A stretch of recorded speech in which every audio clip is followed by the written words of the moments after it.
दोस्तों, स्वागत है आपका एक बार फिर से आपका अपना चैनल डेली मैथ्स में। तो दोस्तों, आज के इस वीडियो में मैं आपको कंप्लीट कराऊंगा शिक्षक व सहायक शिक्षक प्लस सीजी टेट एवं सी टेट के लिए मैथ्स का क्लास, जो होगा हमारा सिलेबस के अकॉर्डिंग। इसके साथ ही इसी वीडियो में मैं आपको कंप्लीट कराऊंगा इसी टॉपिक से रिलेटेड प्रीवियस ईयर में जो क्वेश्चन पूछे गए हैं उसका ही मैं आपको कंप्लीट सॉल्यूशन कराते जाऊँगा, नए नए ट्रिक के माध्यम से, नए नए कंसेप्ट के माध्यम से। तो दोस्तों, वीडियो को बीच में छोड़कर बिल्कुल मत जाइएगा, वीडियो को लास्ट तक जरूर देखिएगा। और अगर आपको हमारा वीडियो पसंद आए तो हमारे चैनल को सब्सक्राइब जरूर करें, साथ ही दूसरों को शेयर करना ना भूलें। तो दोस्तों, ये होगा आज का हमारा क्लास, ये होगा 15.2, ठीक है, क्लास 15, जिसका ये होगा सेकंड पार्ट। तो सेकंड पार्ट में हम देखेंगे जो 3D आकृतियाँ होती है उसका पूरा डिटेल देखेंगे, उसका पूरा बेसिक से कि ये 3D आकृतियाँ, इसका वॉल्यूम क्या होता है, इसका एरिया क्या होता है, जो हमारे सिलेबस में है। इससे पहले क्लास 1 में हमने देखा था 2D आकृतियों का पूरा डिटेल। जैसे 2D आकृति में क्या क्या हमने देखा था, त्रिभुज हो गया, हमारा चतुर्भुज हो गया, वृत्त हो गया। तो इसका पूरा डिटेल हमने पार्ट 1 में देख लिया था। अगर अभी तक आपने वह वीडियो नहीं देखा तो उसको जाकर जरूर देखिए, आपको डिस्क्रिप्शन बॉक्स में उसका लिंक मिल जाएगा। ठीक है, पार्ट 1 देखने के बाद आप पार्ट 2 जरूर देखिए, क्योंकि ये दोनों टॉपिक आपका शिक्षक भर्ती के लिए बहुत ही इंपॉर्टेंट है। तो फिर चलिए हम स्टार्ट करते हैं। पहले हमारा घन घनाभ ये बेलन होता क्या है, इसका जो है एरिया का, इसका वॉल्यूम का फॉर्मूला निकालते कैसे हैं, पहले ये हम सीख लेते हैं, उसके बाद हम करेंगे इससे रिलेटेड क्वेश्चन। अब देखिए दोस्तों, इसमें हम देखेंगे 3D आकृतियों का डिटेल में। ठीक है, अब 3D आकृति जो होता है उसमें हमारा वॉल्यूम जुड़ जाता है। 2D में हमारा क्या होता है, लंबाई होता है, चौड़ाई होता है। ठीक है, 3D में क्या हो जाता है, उसमें क्या हो जाता है, उसका वॉल्यूम जुड़ जाता है, मतलब लंबाई और चौड़ाई के साथ साथ उसका ऊंचाई को ही क्या बोला जाता है, ऊंचाई को ही उसका मोटाई बोला जाता है। ठीक है, ऊंचाई को ही उसका मोटाई बोला जाता है, यही हो जाता है उसका। इसी को मिला के उसका निकालते हैं हम आयतन। ठीक है, तो आज हम देखेंगे 3D आकृति का। तो देखिए, पहला हमारा घन है और घनाभ है। ठीक है, आप कंसेप्ट को समझते जाइएगा, मैं आपको पूरा एक एक करके हर एक चीज़ आज बताऊंगा कि इसका फॉर्मूला निकालते कैसे हैं और इसके फॉर्मूला को याद कैसे किया जाता है।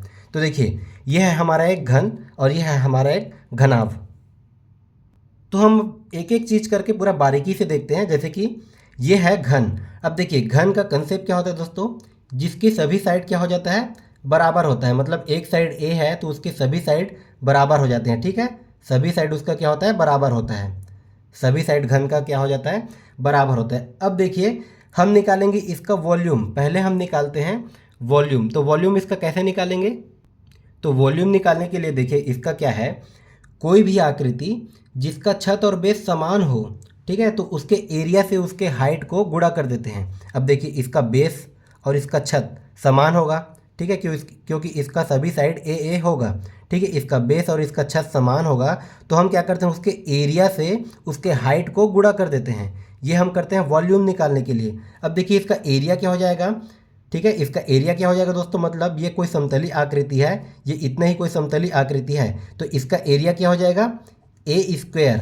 ठीक है, ए इंटू ए, यही हमारा एरिया निकल जाता है। मान लीजिए मैं इतना का ही बस एरिया निकालना चाहूँ, तो इतना का एरिया क्या निकलेगा, ए इंटू ए। ठीक है, तो ये हो गया उसका एरिया। अब इसमें क्या कर देंगे, इसके हाइट को गुणा कर देंगे। अब इसका हाइट क्या हो जाएगा, तो इसका हाइट भी ए होगा, तो इसका हाइट क्या हो जाता है, ए। ठीक है, तो कोई भी ऐसी आकृति जिसका छत और बेस समान हो, ये हमारा बेस हो जाएगा और ये हो जाएगा छत। छत और बेस अगर समान हो तब के कंडीशन में क्या करते हैं, उसके एरिया से हाइट को हम गुणा कर देते हैं और वही निकल के आ जाता है इसका वॉल्यूम। तो हमारा घन का क्यूब का वॉल्यूम क्या हो जाएगा दोस्तों, ए स्क्वायर इंटू ए, मतलब ए का क्यूब। ठीक है, इसको हम यहाँ से भी समझ लेते हैं। मान लीजिए हमारा ये क्या है, एक बेलन है। ठीक है, ये हमारा एक बेलन है। तो देखिए, ये कंसेप्ट इसमें भी लागू होता है। अब बेलन में भी क्या होता है, देखिए इसका छत और बेस समान है। ठीक है, इसमें भी छत और बेस समान है। तो देखिए, ये छत हमारा क्या है, एक गोले के जैसा है, एक वृत्त के जैसा है। ठीक है, इसका छत और बेस क्या है, एक वृत्त के जैसा है। तो मैंने आपको क्या बोला था, जिसका छत और बेस समान हो उसके एरिया में क्या कर देते हैं, उसके हाइट को इंटू कर देते हैं। इसका कोई हाइट एच होगा, तो अब देखिए इसका एरिया क्या हो जाएगा, वृत्त का एरिया क्या होता है, तो वृत्त का एरिया मैंने आपको पिछला क्लास में बताया था, पाई आर स्क्वायर। ठीक है, वृत्त का एरिया क्या होता है, पाई आर स्क्वायर। और इसमें मैंने आपको क्या बोला, जिसका छत और बेस समान हो उसमें हम कर देते हैं हाइट का गुणा। ठीक है, तो यही हो जाता है पाई आर स्क्वायर एच। ये हो जाएगा आपका बेलन का वॉल्यूम। ठीक है, ये हो जाएगा आपका बेलन का वॉल्यूम। तो ये चीज़ मैं जब जब अभी मैं आपको बेलन बताऊंगा तो उसमें और अच्छे से इसको क्लियर करा दूंगा। अभी हम देखेंगे घन और घनाभ के बारे में, ठीक है। पूरा बेसिक से हर एक चीज़ देखते जाएंगे पहले। अब देखिए इसका वॉल्यूम तो हमें मिल गया। घन का हमारा वॉल्यूम क्या हो जाएगा, ए क्यूब। घन का वॉल्यूम क्या हो जाएगा, ए क्यूब। अब देखिए इसका एरिया कैसे निकालेंगे। तो देखिए घन में क्या होता है दोस्तों, कोई 6 सतह है इसमें। देखिए ये एक सतह हो गया, इसके नीचे में एक सतह हो गया, ये इस साइड का एक सतह हो गया, जस्ट इसके ऑपोजिट में एक सतह हो गया, 4 हो गया, एक पीछे हो गया और एक आगे हो गया। तो एरिया में कुल कितने सतह होते हैं, 6 सतह होते हैं, ठीक है। एरिया में 6 सतह होते हैं और प्रत्येक सतह का एक वर्ग होता है। ये प्रत्येक सतह का देखिए हर एक सतह का एक वर्ग है। हर एक सतह है वो अलग अलग एक वर्ग के रूप में है। तो वर्ग का एरिया क्या हो जाता है आपका, ए स्क्वायर, ठीक है। वर्ग का एरिया क्या हो जाता है, ए स्क्वायर। तो ये क्या हो जाएगा, 6a स्क्वायर। तो वर्ग का हम घन का हम एरिया निकालेंगे तो क्या क्या लिखते हैं इसको, 6a स्क्वायर, ठीक है। देखिए फॉर्मूला निकालते कैसे हैं ये मैं आपको बता रहा हूँ, ठीक है। अगर आप चाहो तो इसको आप डायरेक्ट याद भी कर सकते हो, या फिर अगर आपसे याद नहीं होता, आपको कन्फ्यूजन होता है, तो आप इस प्रकार से जैसे मैं आपको समझा रहा हूँ उस तरीके से आप समझ भी सकते हो, ठीक है। तो ये निकल गया हमारा एरिया। ये अभी हम किसका निकाल रहे हैं, घन का। ये निकल गया वॉल्यूम। अब देखिए इसमें एक विकर्ण भी होता है, ठीक है। अब देखिए विकर्ण क्या होता है, कोई भी चीज़ का विकर्ण क्या होता है। तो देखिए कोई भी घन या फिर घनाभ में, आपको सिंपली मैं बता रहा हूँ, विकर्ण क्या हो जाएगा, उस सरफेस एरिया में जो हम सबसे लंबी लाइन खींच सकें, ठीक है। उस सरफेस एरिया, जो भी उसका सरफेस एरिया है, उसमें हम सबसे लंबी लाइन खींच सके, वही उसका क्या हो जाएगा, विकर्ण हो जाएगा। अब मान लीजिए आपके लिए जैसे एक जीके का क्वेश्चन है कि एक कमरा है, ठीक है। आपका कोई भी कमरा है जिसमें अभी आप बैठ के पढ़ रहे हो। अब बोलेगा उसमें कि कोई एक छड़ हम इस प्रकार से रखें कि वो छड़ जो है सबसे लंबा उस कमरे के अंदर रखा जा सकते हो, ठीक है। सबसे लंबा उस कमरे के अंदर रखा जा सकता हो। तो हम छड़ को किस प्रकार से रखेंगे, देखिए ऐसे सीधा रखेंगे तो ये तो आएगा नहीं, ठीक है। ऐसे सीधा रखेंगे तो ये, हम ऐसे सीधा और ऐसे रख रहे हैं तो जितना बड़ा वो छड़ आ रहा है तो देखिए उससे बड़ा ये, हम इसको ऐसे किनारे से रखेंगे, ठीक है। तो किनारे से रखेंगे तो हमेशा बड़ा छड़ जो है कमरे के अंदर आ सकता है, और जो ये बड़ा एरिया आ रहा है यही क्या हो जाता है, इसका विकर्ण, ठीक है। तो विकर्ण क्या होता है, कोई भी सरफेस एरिया में हम जो सबसे बड़ा लाइन खींच सकते हैं वही उसका हो जाता है विकर्ण। अब देखिए ये तो हो गया विकर्ण, ये तो सिंपल सा है। अब विकर्ण हम निकालेंगे कैसे, घन का विकर्ण हम कैसे निकालेंगे। तो विकर्ण होता है दोस्तों उसके सरफेस का एरिया, ठीक है। तो इसमें देखिए कोई एक लंबाई होगा, इसका कोई चौड़ाई होगा और इसका कोई ऊंचाई होगा, ठीक है। तो लंबाई का वर्ग ए का वर्ग, उसके बाद क्या हो जाएगा, चौड़ाई का वर्ग ए का वर्ग, ठीक है। फिर उसके बाद ऊंचाई का वर्ग मतलब ए का वर्ग। तो विकर्ण अब क्या निकल जाएगा, विकर्ण को अगर मैं डी से डिनोट करता हूँ तो ये क्या हो जाएगा दोस्तों, तो देखिए ए का वर्ग प्लस ए का वर्ग प्लस ए का वर्ग, ये किसके बराबर हो जाता है, डी के वर्ग, विकर्ण के बराबर हो जाता है। मतलब डी बराबर मैं क्या लिख सकता हूँ इसको, और डी बराबर मैं इसको लिख सकता हूँ √3, क्योंकि ये 3 बार है, 3 बार है इंटू ए, ठीक है। √3 इंटू ए। यहाँ पास मैंने आपको घातांक के नियम में बताया था, सभी साइड ये इधर देखिए घात है 2 है, इधर भी घात 2 है, ये इधर से घात 2 कॉमन निकल के इससे कट जाएगा, ठीक है। तो ये हो जाता है हमारा घन का विकर्ण। तो घन का एरिया क्या मिल गया, 6a स्क्वायर। घन का वॉल्यूम क्या मिल गया, ए क्यूब। और घन का अगर विकर्ण पूछेगा तो क्या मिल गया, √3 इंटू ए। ये हो गया घन के बारे में। अब देखिए घनाभ इसी का जो है बड़ा भाई होता है, ठीक है। तो घनाभ जो है, घनाभ का जो भी एरिया वॉल्यूम विकर्ण इसी से ही निकलेगा। अब उसको कैसे निकालेंगे ये हम देखते हैं। तो देखिए घनाभ क्या होता है, ये जो है आयत से ही मिल के बनता है, ठीक है। घनाभ क्या है वो आयत से ही मिल के बनता है, ठीक है। अब ये क्या हो जाता है, इसमें इसका कोई लेंथ हो जाता है, ये कोई ब्रीथ हो गया और ये हाइट हो गया, ठीक है। ये सारे लेंथ हो जाएंगे, ये ब्रीथ हो जाएंगे, ये हाइट हो जाएंगे, ठीक है। ये हो गया हमारा घनाभ का। अब देखते हैं इसका हम वॉल्यूम कैसे निकालेंगे। अब देखिए हम घन में हमने वॉल्यूम कैसे निकाला था,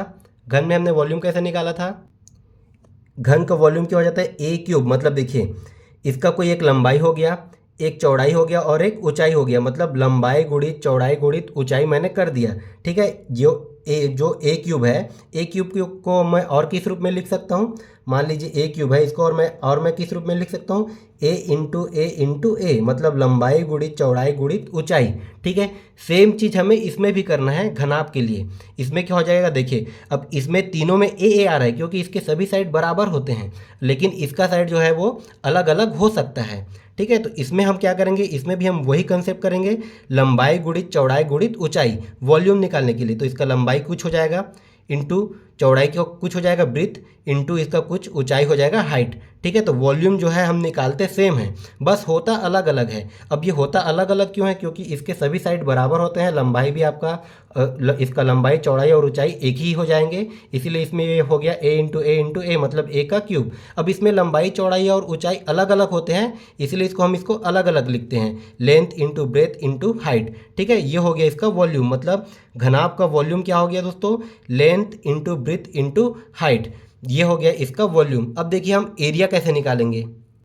तो मैंने आपको बताया था घनाभ जो है वो आयत से मिलकर बनता है। ठीक है, तो कभी भी इसका सरफेस एरिया ही खाली अगर पूछेगा, सरफेस एरिया मतलब देखिए इसका सरफेस यही इतना ही इसका सरफेस है, अगर इतने का ही एरिया पूछेगा तो हम क्या कर देंगे, लेंथ इंटू ब्रीथ, या फिर कुछ भी इसका मान होगा, ये लेंथ होगा और ये मान लीजिए हाइट होगा, तो लेंथ इंटू हाइट। ठीक है, दो चीज़ को हम गुणा कर देंगे तो इसका एरिया निकल जाएगा। लेकिन घनाभ में हम निकालते हैं टोटल सरफेस एरिया। ठीक है, टोटल सरफेस एरिया। अब टोटल सरफेस एरिया हम कैसे निकालेंगे दोस्तों, तो देखिए यहाँ पर पहले इस सरफेस का हम एरिया निकालेंगे सामने वाले का, तो ये क्या हो जाएगा, लेंथ इंटू ब्रीथ, क्या हो जाएगा, लेंथ इंटू ब्रीथ। तो ये जैसे सामने में है सेम इसके पीछे में भी होगा, मतलब दो बार क्या हो जाएगा, 2L इंटू बी।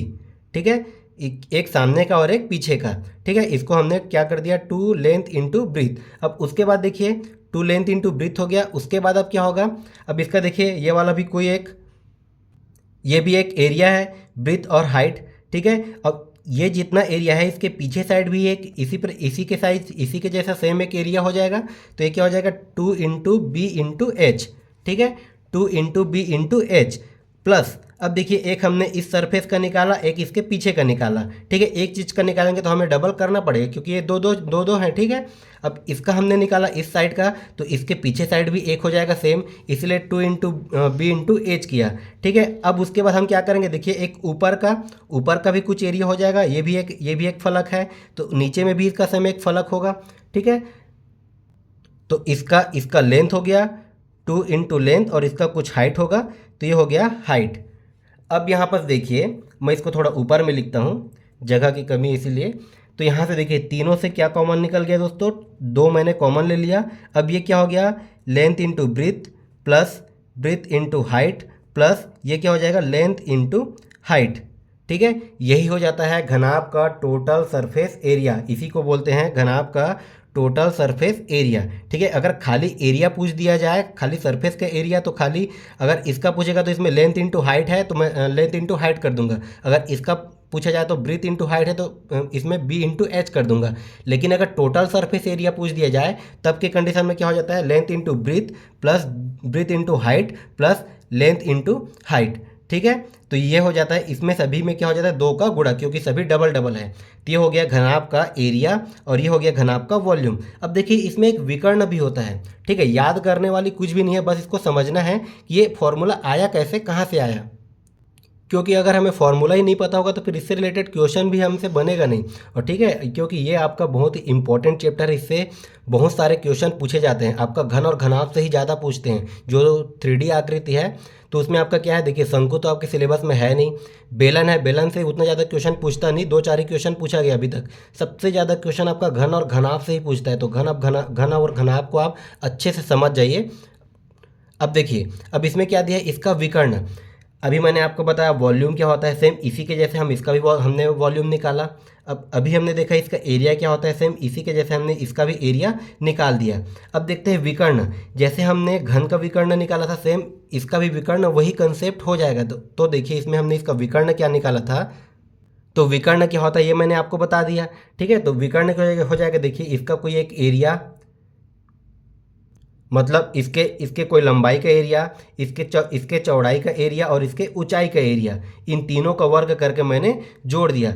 ठीक सेम चीज़ हमें इसमें भी करना है। अब इसमें क्या है, लंबाई चौड़ाई ऊंचाई बराबर है, तो हमने ए स्क्वायर प्लस ए स्क्वायर प्लस ए स्क्वायर कर दिया। अब इसमें लंबाई अलग है, इसका इसका हाइट अलग है और इसका ब्रीथ भी अलग है, ठीक है। तो इसको मैं कर दूंगा अलग अलग, ये भी हो जाएगा ठीक उसी प्रकार L square plus B square plus H square, ठीक है। और विकर्ण क्या होता है, डी के स्क्वायर के बराबर, ठीक है। विकर्ण क्या होता है, डी स्क्वायर के बराबर। तो डी बराबर क्या हो जाएगा दोस्तों, वर्ग को मैं इधर पक्षांतर कर दूँगा तो वर्गमूल L square plus B square plus H square, ये निकल जाता है घनाभ का विकर्ण, ठीक है। ये निकल जाता है घनाभ का विकर्ण। ये हो गया, ये हो गया घन और घनाभ का फॉर्मूला निकालने का तरीका। अब इससे रिलेटेड हम कुछ इंपॉर्टेंट क्वेश्चन सॉल्व करते हैं। क्वेश्चन को सॉल्व करने के साथ साथ हम उसका कंसेप्ट भी समझते जाएंगे, फिर आपका जो है घन और घनाभ ए टू जेड कंप्लीट हो जाएगा। तो फिर चलिए हम क्वेश्चन स्टार्ट करते हैं। अब देखिए हमारा क्वेश्चन नंबर फर्स्ट है, ठीक है।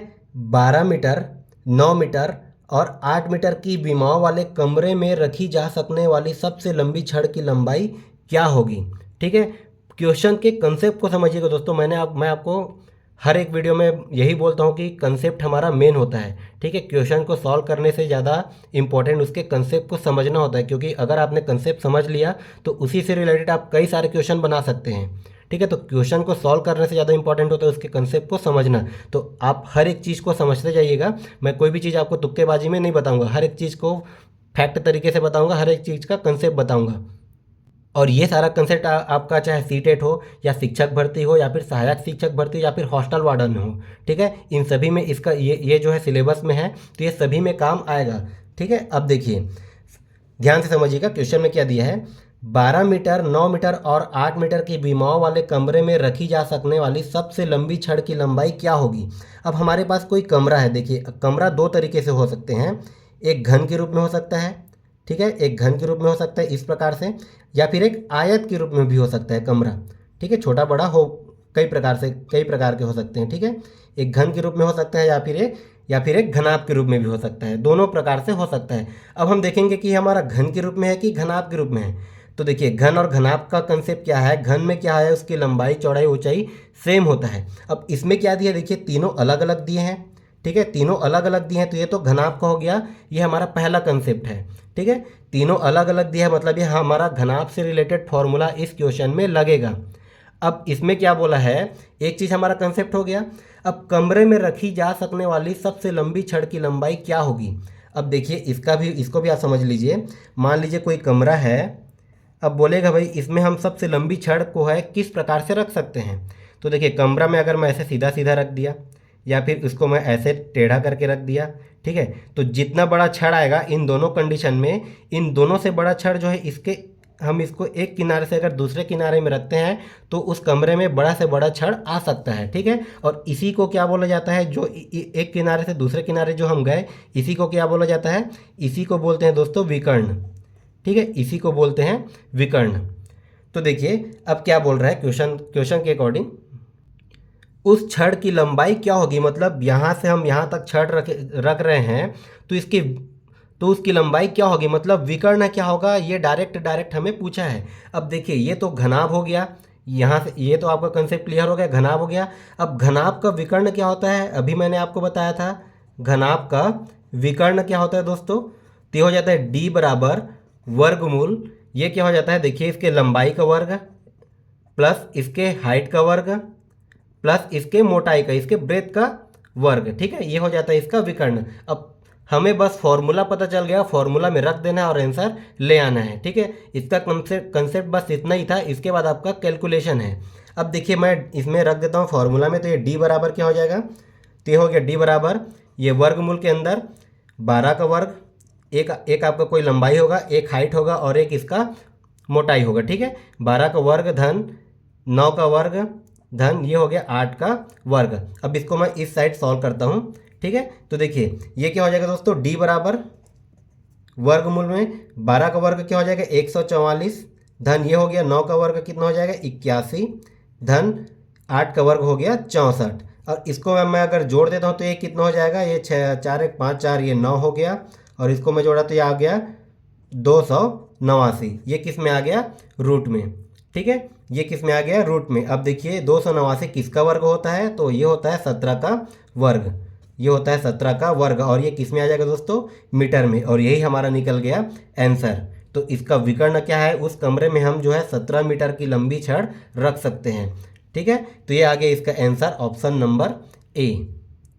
अब देखिए इसी में आपका क्वेश्चन नंबर 2 दिया है, दो घनों के आयतन का अनुपात 8:125 है, तो उसकी भुजा और सतह के क्षेत्रफल का अनुपात क्या होगा।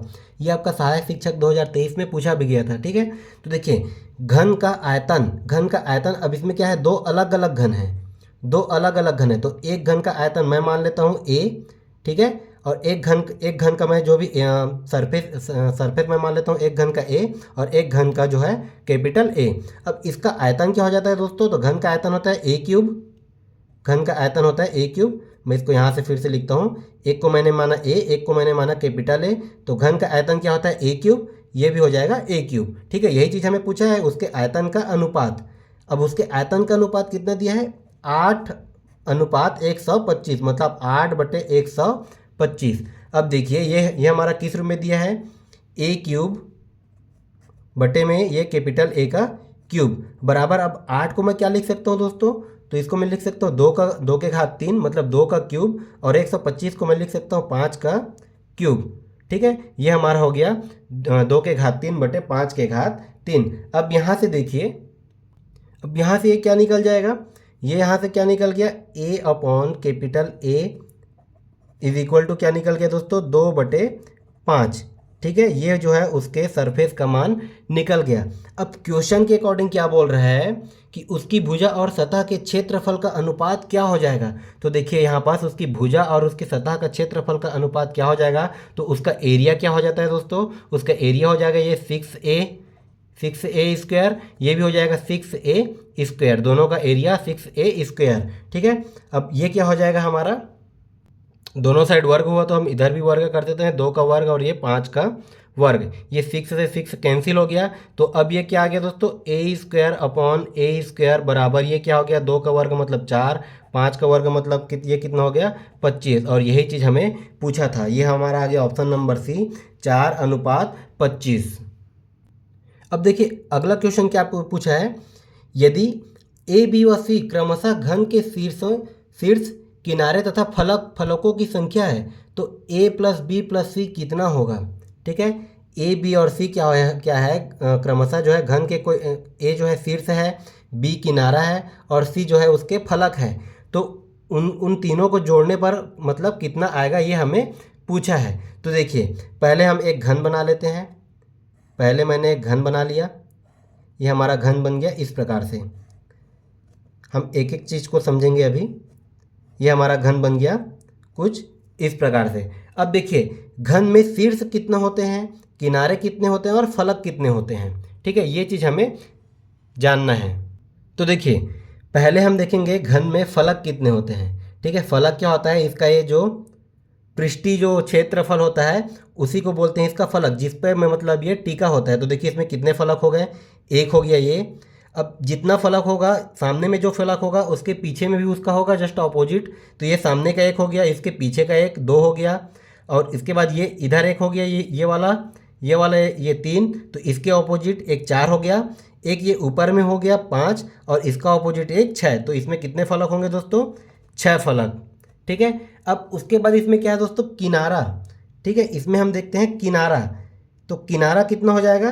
तो देखिए इसमें किनारे को हम काउंट करते हैं, ये हो गया 1, ये 2, ये 3, ये 4, 5, ये 6, ये 7, ये 8, ये 9, ये 10, और ये वाला 11, और ये एक 12। तो इसमें किनारे कितने हो गए, 12। ठीक है, फलक हो गए 6, किनारे हो गए 12, मतलब किनारे मतलब कोर। अब एक घनाभ को जानने का सबसे अच्छा तरीका क्या है, आपके आसपास कोई ईंट होगा, ईंट को पकड़ लीजिए, ईंट को देखिए अच्छे से, उसमें आपको फलक मिलेंगे 6। मतलब क्या हो जाता है, ये जो सरफेस एरिया, जिसको जैसे हम ईंट को रखेंगे तो पूरा सरफेस एरिया ज़मीन को कवर करके ही टिकता है। ठीक है, तो ये हो जाता है उसका फलक। कोई भी घनाभ में 6 फलक होते हैं। अब उसमें किनारा, जैसे ईंट का जो कोर होता है उसको आप काउंट कीजिएगा, तो उसमें कितना 12 किनारे होंगे। अब इसमें शीर्ष कितने होंगे, तो देखिए शीर्ष कितने होंगे, ये 1 2, ठीक है, 3 4 5 6, और ये पीछे से का 7 और 1 8। तो शीर्ष कितने हो गए दोस्तों, इसमें शीर्ष हो गए इसमें 8। ठीक है, तो कोई भी घन में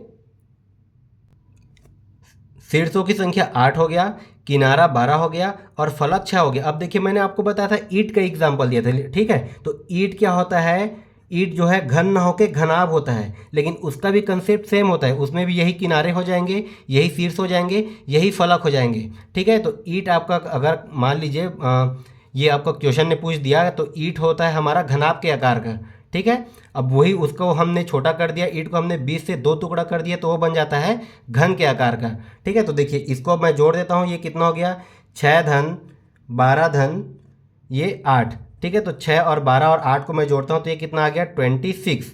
तो इसका आंसर क्या हो गया दोस्तों, ऑप्शन नंबर सी 26। देखिए कितना आसान सा क्वेश्चन था, लेकिन अगर हमें पता ही ना हो कि इसमें शीर्ष क्या होता है, किनारा क्या होता है, फलक क्या होता है, तो हमसे ऐसे क्वेश्चन भी नहीं बनेंगे, ठीक है। आइए हम देखते हैं इसमें अगला क्वेश्चन क्या है।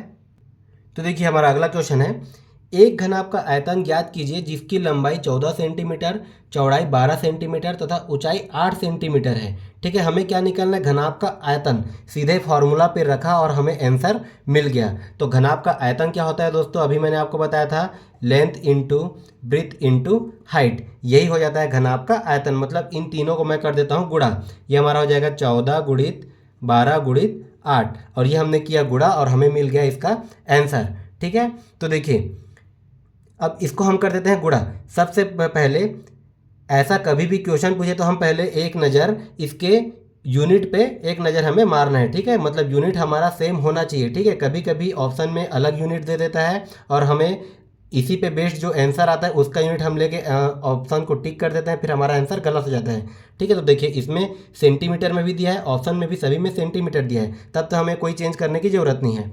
अब देखिए इसको हम कर देते हैं गुणा, तो ये क्या हो जाएगा, देखिए 12 अट्ठे कितना हो गया 96, ये मैं 96 गुणित 14 कर दिया, तो ये कितना हो गया, ये हो गया 14 छक्के कितना हो गया 84 की 4, यह आ गया 8, 14 नहीं है कितना हो गया दोस्तों 126, 126 में मैं 8 को जोड़ दिया तो कितना आ गया 134, 134 मतलब ये आ गया 1344, और 1344 सेंटीमीटर ये किस में आ जाएगा सेंटीमीटर क्यूब। 1344 किस में दिया, ऑप्शन नंबर बी, ये सभी में सेंटीमीटर क्यूब रहेगा क्योंकि आयतन है, तो आयतन में क्या हो जाता है क्यूब, ठीक है। 3 साइड इसमें गुणा हो रहा है, मतलब 1 साइड 2 साइड 3 साइड, तो आयतन में क्यूब लग जाता है, ठीक है। तो इसका आंसर हो गया ऑप्शन नंबर बी।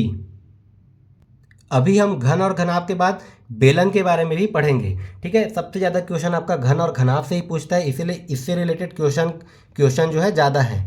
अब देखिए इसमें अगला क्वेश्चन क्या दिया है, 3 घन जिनकी कोरें क्रमशः 6 सेंटीमीटर, 8 सेंटीमीटर और 10 सेंटीमीटर हैं को पिघलाया गया और बिना किसी धातु के नुकसान के पुनः एक नए घन के आकार में बनाया गया, तो नए घन की कोर क्या होगी, ठीक है। कितना आसान सा क्वेश्चन है, बस क्वेश्चन के कंसेप्ट को आपको समझना है। अब क्या बोल रहा है दोस्तों, ऐसे क्वेश्चन को देख के हमें घबराना नहीं है।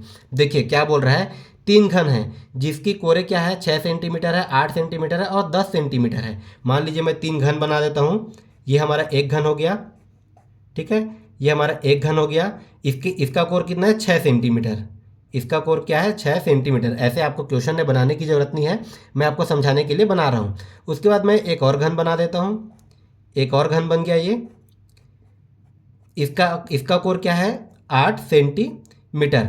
उसके बाद मैं एक और घन बना देता हूँ, ये इससे बड़ा है, ठीक है, ये जो है इन दोनों से बड़ा है। अब इसका जो है एक कोर कितना दिया है 10 सेंटीमीटर। अब क्या बोल रहा है क्वेश्चन में कि इन तीनों घन को मैं पिघला के इसको मैं चपटा करके नया घन बनाया। अब नया घन बनाऊंगा तो ये तीनों से बड़ा बनेगा, कुछ नया घन बना दिया, इसको मैं पिघला के पूरे मटेरियल को मिला के मैं एक कोई नया घन बना दिया, तो ये जो है तीनों को मिला के एक कोई नया घन बन गया, ठीक है। तीनों को मैंने मिला के कोई बिना कोई धातु के नुकसान के एक नए घन के आकार में इसको बदल दिया, तो इसी का कोर क्या हो जाएगा ये हमें निकालना है।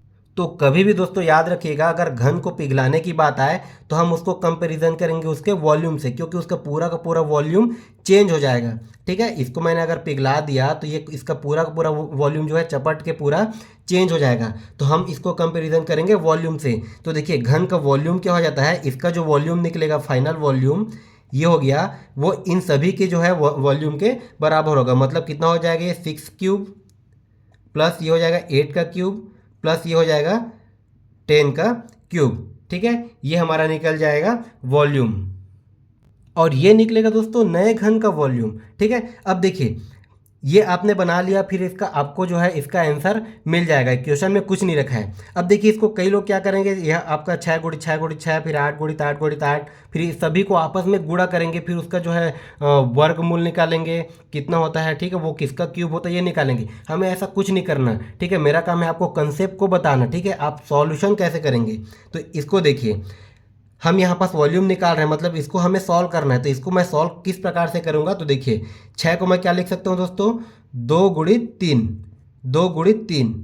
अब इसका क्या है क्यूब। धन 8 को मैं क्या लिख सकता हूँ, 8 को मैं लिख सकता हूँ, मतलब 8 को मैं लिख सकता हूँ 2 गुणित 2 गुणित 2।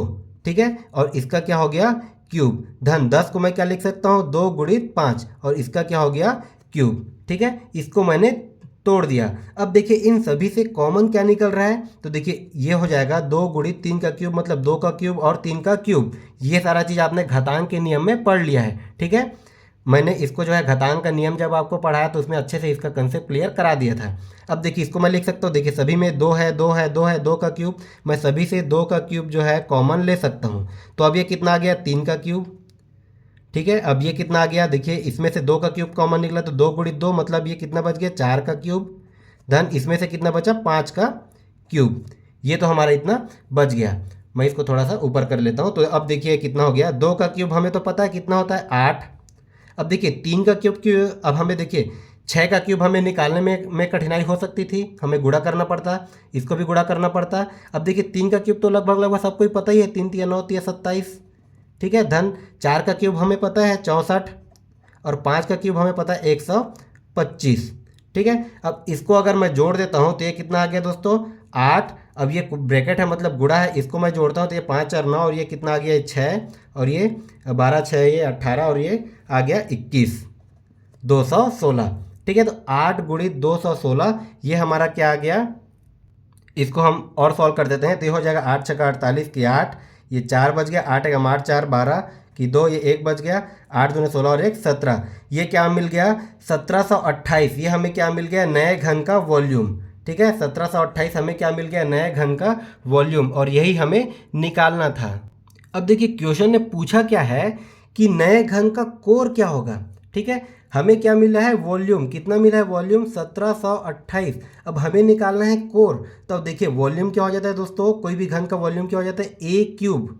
ए क्यूब बराबर, ए क्यूब का मान हमें मिल गया 1728। ठीक है, तो हमें ए का मान निकाल लेना है। अब इसमें हमें फिर से वही इसका क्यूब निकालते हैं, इसको इसका क्यूब निकालने की ज़रूरत नहीं, इसका एलसीएम लिए क्यूब निकाल लिए, ये सब चीज़ नहीं करना। अब हम देखेंगे ऑप्शन में, ऑप्शन नाम का भी कोई चीज़ होता है, हम उसको देख लेते हैं।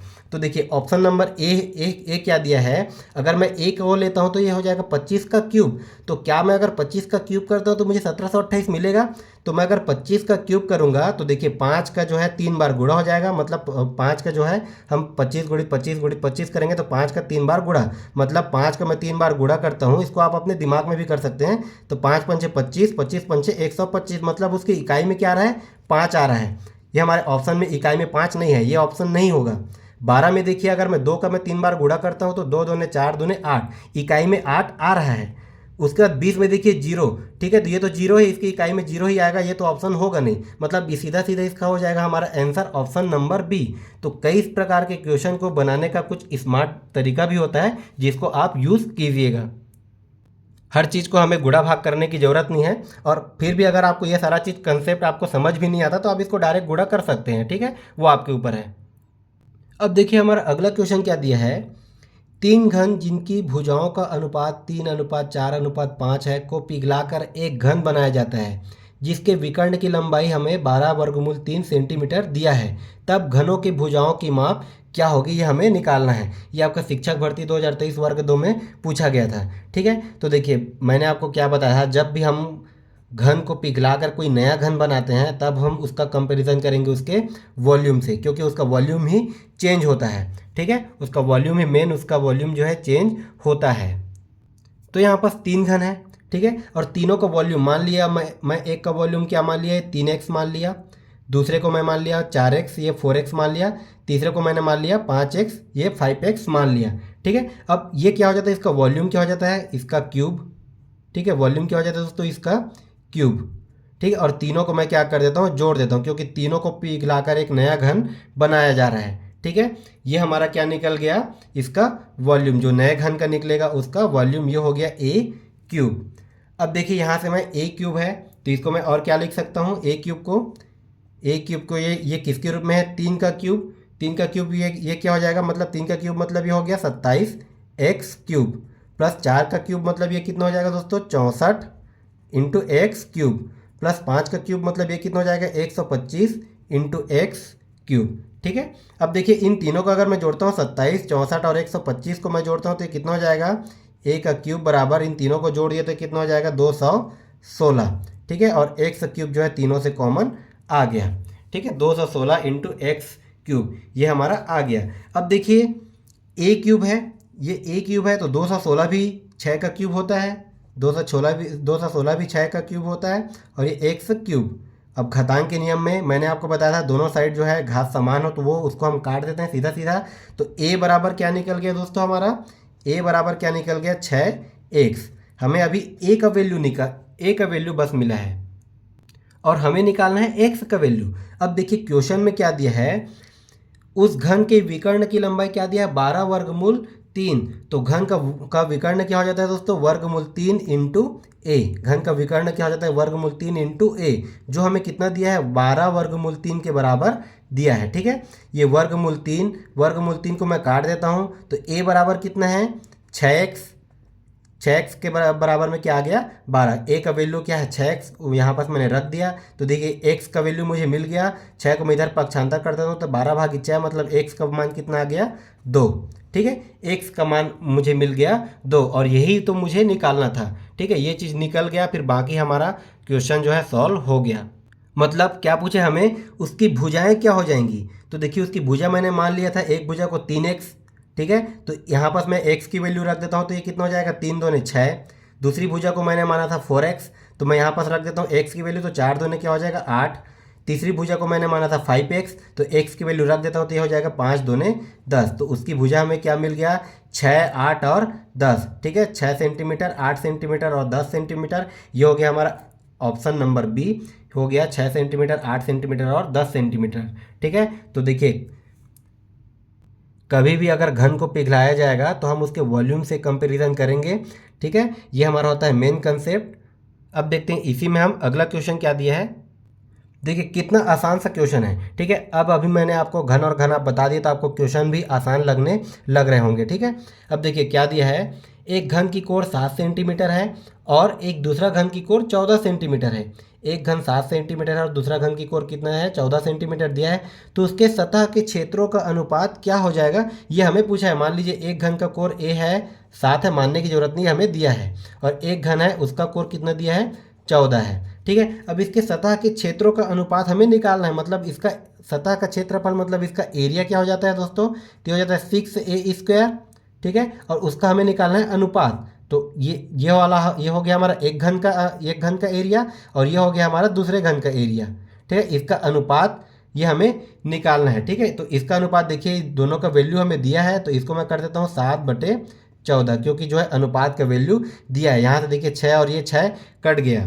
ठीक है, अब यहाँ पर क्या हो जाएगा, यहाँ पर दोनों साइड का मैंने स्क्वायर किया तो इधर भी मुझे स्क्वायर करना पड़ेगा।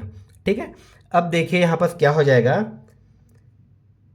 उसके एरिया का अनुपात। ठीक है, एरिया का अनुपात अगर मैं निकालता हूँ तो ये कितना हो जाएगा, इसको हम कैसे सॉल्व करेंगे, तो ये हो जाएगा 7 × 7 बटे ये कितना हो जाएगा दोस्तों, 14 × 14। ठीक है, ये हो गया 7 एकम 7, ये 7 दूने 14, ये भी 7 एकम 7, ये 7 दूने 14। तो ये कितना आ गया, 1/2 दूने 4, मतलब क्या आ गया, 1:4। और यही चीज़ हमें पूछा है। ठीक है, 1:4 इसका आंसर हो गया। अब देखिए हमारा अगला क्वेश्चन क्या दिया है, एक घनाभ के आकार का क्षेत्रफल ज्ञात कीजिए जिसका आयतन 900 मीटर क्यूब तथा ऊंचाई 5 मीटर है। ठीक है, जिसका आयतन हमें क्या दिया है, 900 मीटर क्यूब। तो घनाभ का आयतन मैंने आपको क्या बताया था दोस्तों, length into breadth into height. ये हो जाता है घनाभ का आयतन जो हमें दिया है। आयतन कितना दिया है, 900 मीटर क्यूब। ठीक है, अब उसके बाद देखिए इसमें और हमें पूछा क्या चीज़ है, इसके आकार का क्षेत्रफल। अब देखिए घनाभ के आकार का क्षेत्रफल क्या हो जाएगा, तो घनाभ किससे बनता है, घनाभ बनता है एक आयत से, ठीक है, ये आयत से ही घनाभ बनेगा। अब ये हो जाता है, हम घनाभ का जो एरिया निकालते हैं हमारा ये होता है 2 × LB प्लस ये होता है BH प्लस ये होता है LH। ये होता है घनाभ के संपूर्ण पृष्ठ का क्षेत्रफल होता है, मतलब पूरे घनाभ के सभी साइड का संपूर्ण पृष्ठ का क्षेत्रफल होता है ये, ठीक है। और अगर बोल रहा है घनाभ के आकार का क्षेत्रफल, ठीक है, घनाभ के आकार का क्षेत्रफल मतलब ये जो है उसके आयत वाले भाग का ही क्षेत्रफल हमें निकालना है। अब इसमें आपका कोई लेंथ होगा और कोई हाइट होगा, तो इसमें क्या हो जाएगा L × H, ठीक है, L × H ये हमें दिया गया है। इसको मैं इस प्रकार से भी लिख सकता हूँ L × H × B, ठीक है। क्वेश्चन को समझिएगा, हमें दिया है इसका क्षेत्रफल, तो कई बच्चे इसमें जहाँ इन दोनों में कन्फ्यूजन हो जाएंगे, ठीक है। घनाभ का क्षेत्रफल तो ये होता है, लेकिन हमें जो है इसमें सभी का वैल्यू हमें दिया नहीं है, तो फिर ये क्वेश्चन सॉल्व नहीं होगा, ऐसा सोचते हैं, ठीक है। तो ये होता है उसके संपूर्ण पृष्ठ का क्षेत्रफल। अब इसमें क्या बोला है, घनाभ के आकार का क्षेत्रफल, मतलब हमारा जो घनाभ का आकार बनता है, जो आयत से ही बनता है, उसी का क्षेत्रफल पूछा गया है। मतलब क्या हो गया दोस्तों, इसका आयतन जो दिया है देखिए L × H, ये क्या है, दोनों मिला के एरिया, दोनों को गुणा कर दिया, मतलब L × H कर दिया, ये हो गया एरिया, ठीक है। इंटू उसके बाद इसमें और क्या चीज़ दिया, इसकी ऊंचाई, ठीक है, इसकी ऊंचाई। तो देखिए हाइट हमें दिया गया है, हाइट कितना दिया है दोस्तों, H। अब यहाँ पर देखिए मैंने L × H किया था, यहाँ पर ये H के जगह में B होगा, क्योंकि हमें ऊंचाई दिया गया है, ठीक है। तो ये L × B हो जाएगा, मतलब इन दोनों का मान क्या आ जाएगा, A। ये दोनों जो है एरिया के अकॉर्डिंग हो जाएगा। अब इसकी ऊंचाई हमें दिया गया है, तो ऊंचाई कितना दिया है दोस्तों, इसका 5, ठीक है। ये चीज़ आप समझ गए।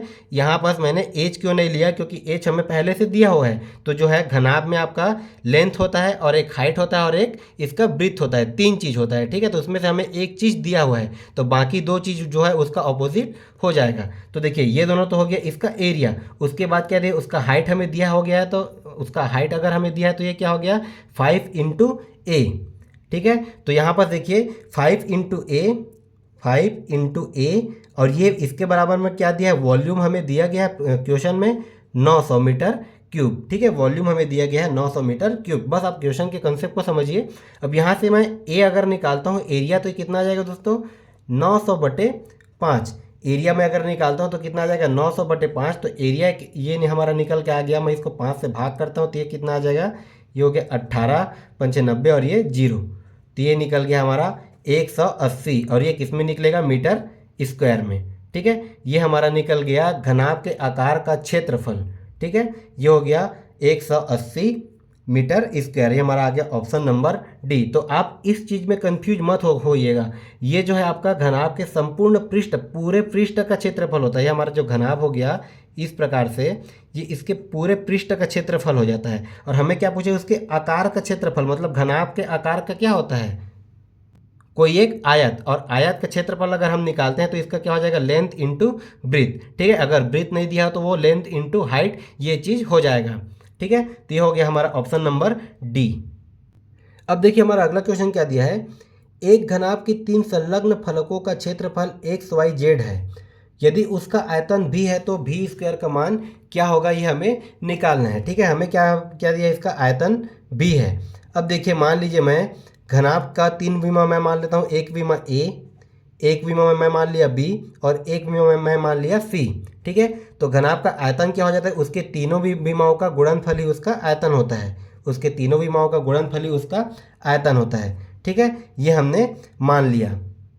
अब देखिए इसमें क्वेश्चन में क्या दिया है, उसके फलकों का क्षेत्रफल। अभी मैंने आपको बताया था फलक का क्षेत्रफल पूछेगा तो हम खाली 2 साइड को लेंगे, ये A × B, मतलब मान लीजिए एक साइड A है एक साइड B है, तो हम A × B करेंगे, ठीक है।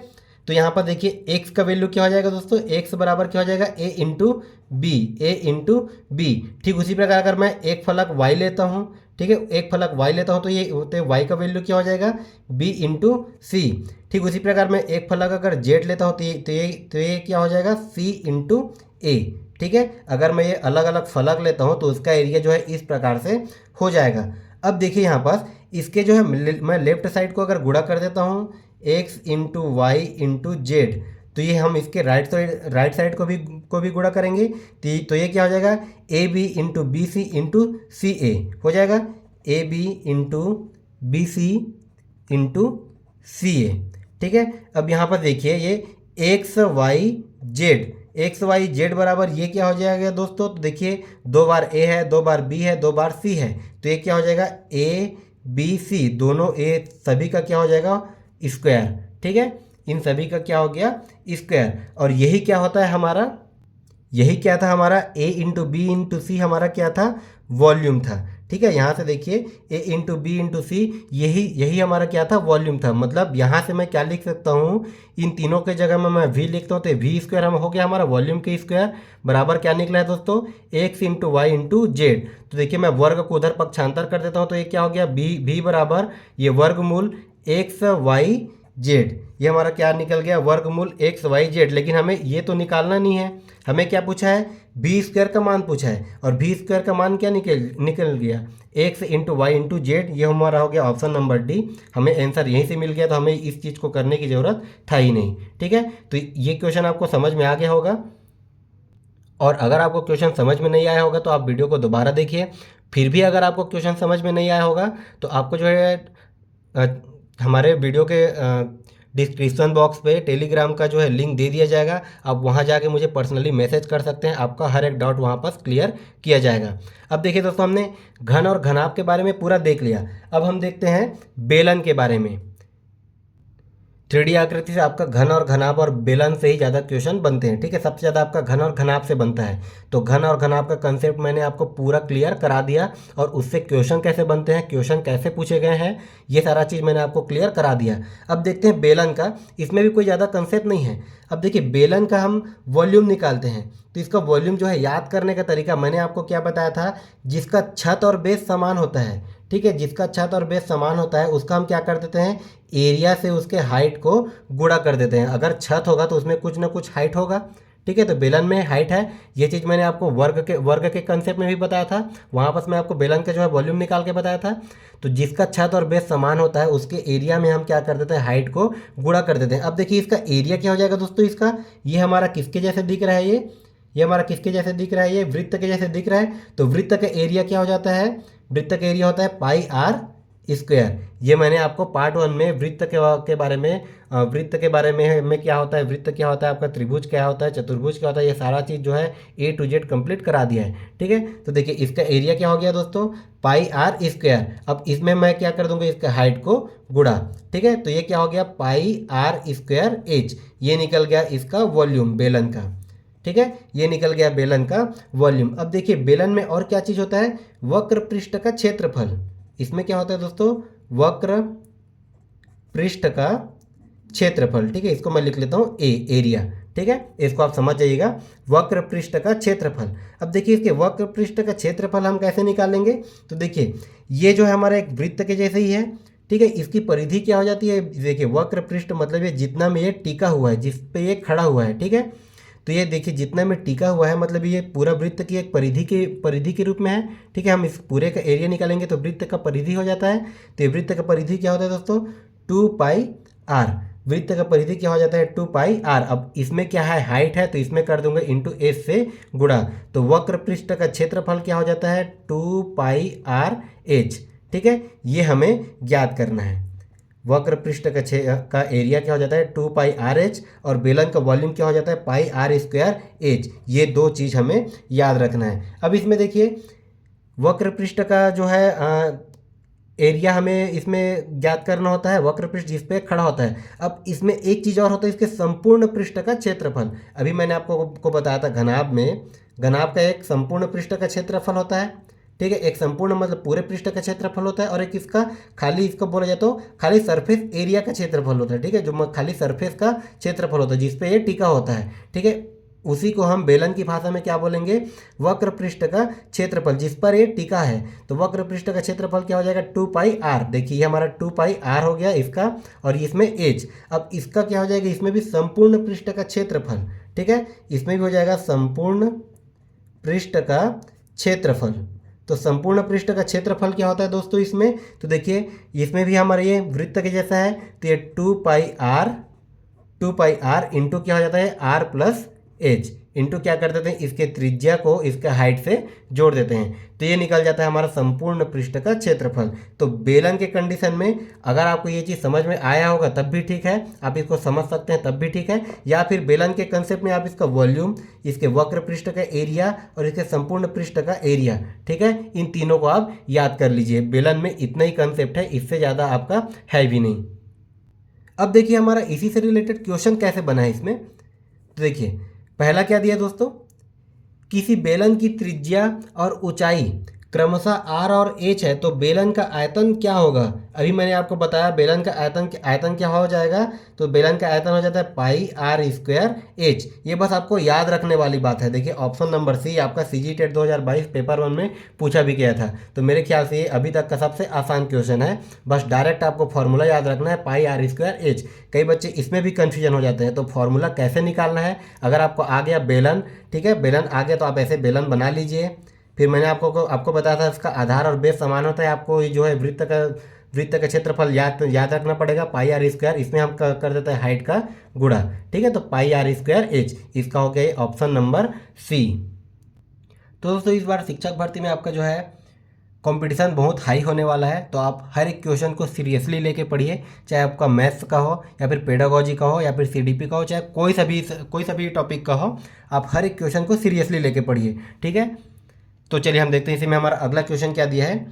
यदि लोहे के एक ठोस समलंब वृत्तीय बेलन को इस प्रकार गर्म किया जाता है कि इसकी त्रिज्या और ऊंचाई में प्रत्येक में 1% बढ़ जाए, तो ठोस के आयतन में वृद्धि होगी, ठीक है। अब देखिए इसमें क्या बोला है कि इसका मान लीजिए कोई एक बेलन है, उसका कोई त्रिज्या है और उसका कोई हाइट है, ठीक है। अब उसमें क्या बोल रहे हैं, उसको हम इस प्रकार से गर्म करेंगे कि उसकी त्रिज्या और ऊंचाई में प्रत्येक में 1% बढ़ जाए, ठीक है।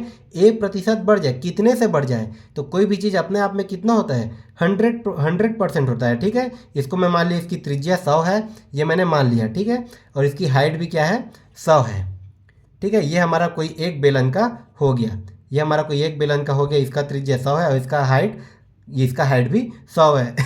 अब देखिए सॉरी, इसको जो है गर्म किया गया तो एक नया बेलन बना, इसको जो है गर्म कर दिया गया तो एक नया बेलन बना, और वो उस बेलन का जो है क्या है, त्रिज्या कितना हो गया, अब त्रिज्या जो है वो बढ़ के 100 से उसमें 1% बढ़ गया, मतलब ये 100 से 101 हो गया, ठीक है। और उसके हाइट भी क्या हो गया, 100 से बढ़कर 101 हो गया, ठीक है। अब यही कंपैरिजन हमें निकालना है, उसके आयतन में कितना वृद्धि होगा ये हमें निकालना है। तो देखिए आयतन में वृद्धि होगा तो हम क्या करेंगे, इसका वॉल्यूम निकालेंगे। तो देखिए इसका वॉल्यूम क्या हो जाता है, तो इसका वॉल्यूम होता है पाई आर स्क्वायर एच, ठीक है, और इसका भी वॉल्यूम क्या हो जाएगा दोस्तों, पाई आर स्क्वायर एच। दोनों में हमें कर देना है कंपेरिजन, ठीक है। अब देखिए यहाँ से हम इसको कैसे सॉल्व करेंगे, तो देखिए आर दोनों साइड से पाई पाई तो कैंसिल हो जाएगा, पाई पाई को मैं पहले कर देता हूँ कैंसिल।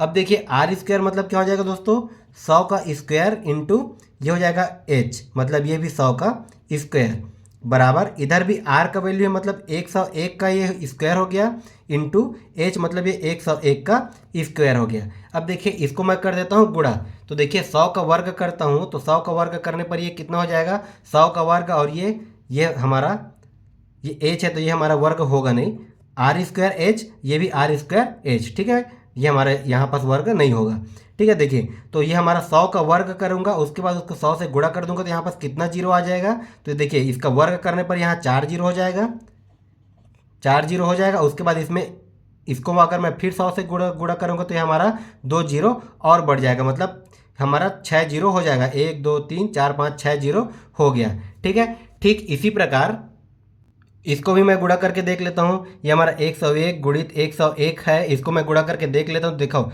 101 एकम क्या हो जाएगा, 101 एकम 101 का 1, ये आ गया 10 हासिल, ठीक है। 101 शून्य शून्य और ये 10 का 0, ये हमारा आ गया फिर से 101 एकम 101, इसमें मैं दो को जोड़िए तो ये आ गया 102, तो 101 गुणित 101 किया तो ये कितना आ गया दोस्तों, 102, ये 01 गुणित, अब उसके बाद और क्या बच गया 101। इसको ही मैं एक बार गुणा कर लेता हूँ, ठीक है, इसको ही मैं एक बार और गुणा कर लेता हूँ तो ये कितना आ जाएगा, तो देखिए 101 एकम ये कितना आ जाएगा 1, 10 बच गया हमारा। उसके बाद 101 शून्य कितना हो गया शून्य, और ये 10 का 0, उसके बाद कितना बचा 1, 101 दोनों क्या हो जाएगा दोस्तों, तो हो जाएगा हमारा 202 में एक जोड़ा तो कितना हो जाएगा 203, 3 का 3, यह आगे हासिल 20, 101 शून्य हम शून्य और ये 20, तो और ये 20 का क्या हो जाएगा 0, फिर से आए हासिल 2, और फिर 101 एकम 101 एकम 101, इसमें मैं जोड़ दिया तो क्या हो जाएगा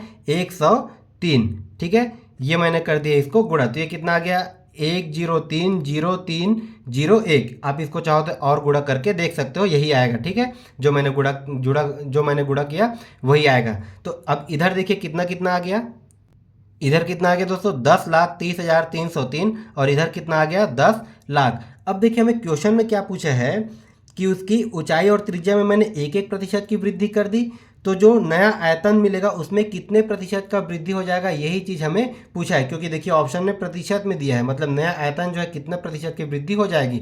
तो इन दोनों को अगर मैं परसेंटेज से कंपेरिजन करता हूँ, तो मैंने आपको इसका कंसेप्ट आपको प्रतिशत वाले चैप्टर में अच्छे से कराया था। तो इसका हम कंपेरिजन कैसे करेंगे, देखिए ये जो हमारा दिया है इसको मैं इससे घटा देता हूँ, तो ये कितना आ जाएगा हमारा, ये आ जाएगा, मैं इसको यहाँ पास लिखता हूँ, तो ये आ गया 30,301। ठीक है, 30,301, 10,30,301 में मैं अगर 10 लाख को घटाता हूँ तो 30,301। ठीक है, दोनों का डिफरेंस बटे जिससे हम कंपैरिजन करेंगे तो वो हमारा क्या हो जाएगा, ये आ जाएगा 10 लाख। ठीक है, 3 4 5 6। अब इसको मुझे निकालना है प्रतिशत में, तो ये मैंने कर दिया 100 से गुणा, तो देखिए 2 जीरो से 2 जीरो कट गया। अब देखिए यहाँ पास क्या है दोस्तों 30301। अब यहाँ पर देखिए कितना जीरो है 1 2 3 4, 4 जीरो है, तो मैं इस साइड से काउंट करूंगा और 4 संख्या के बाद दशमलव लगा दूंगा। तो देखिए 1 2 3 और ये 4 संख्या के बाद दशमलव लग गया, तो हमारा आंसर क्या आ गया 3.0301। ठीक है, इसको मैंने आपको एकदम आसान से भी आसान तरीके से समझा दिया।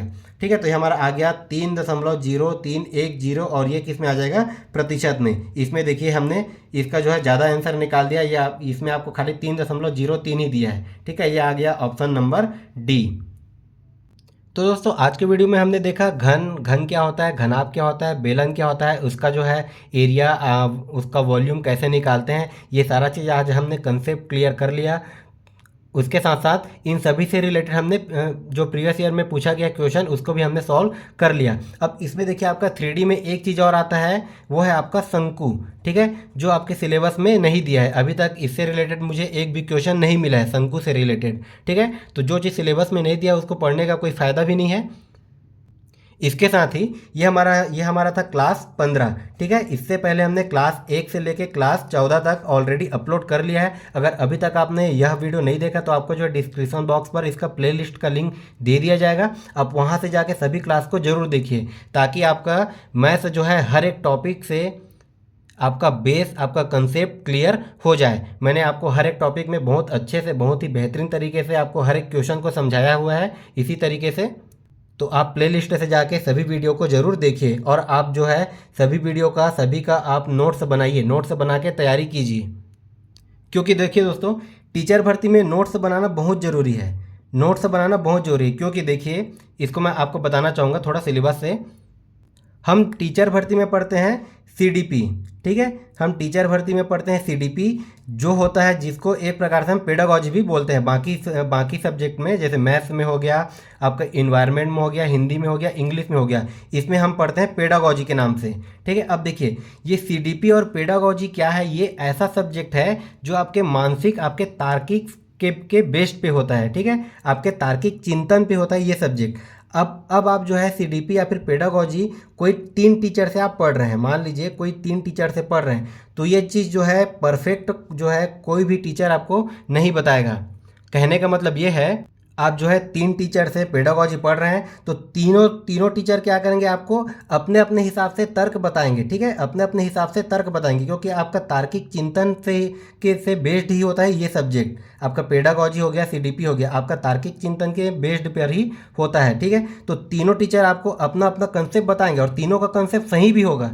ठीक है, तो इसमें क्या होता है, थोड़ा थोड़ा अंतर आ जाता है। तो आप मान लीजिए 3 टीचर से पढ़ रहे हैं, तो इन तीनों से अपना एक कंसेप्ट निकालिए, अपना एक कंसेप्ट निकाल के उसका नोट्स बनाइए, तभी आप जो है इस एग्ज़ाम में अच्छा स्कोर कर पाएंगे। या फिर आप इसी में उलझे रहेंगे, अभी आप कोई और टीचर से पढ़ रहे हैं, एग्जाम टाइम कोई और टीचर से पढ़ेंगे तो आप खुद उसमें उलझन में फंस जाएंगे। तो आप जो है पढ़िए किसी से भी, आप उसका एक कंसेप्ट निकालिए। ये मैं आपको सीडीपी और पेडागॉजी की बात कर रहा हूँ, ठीक है। मैथ्स आप तो कहीं से भी पढ़ सकते हैं, मैथ्स का कंसेप्ट अलग ही होता है। मैं आपके सीडीपी और पेडागॉजी की बात कर रहा हूँ। तो सीडीपी और पेडागॉजी क्या होता है, आपके तार्किक चिंतन पे बेस्ड होता है। तो आप जो है कहीं से भी पढ़ के अपना एक कंसेप्ट निकाल के उसका नोट्स बनाइए, और वो जो नोट्स बनेगा वही आपको हमेशा के लिए काम आएगा, ठीक है।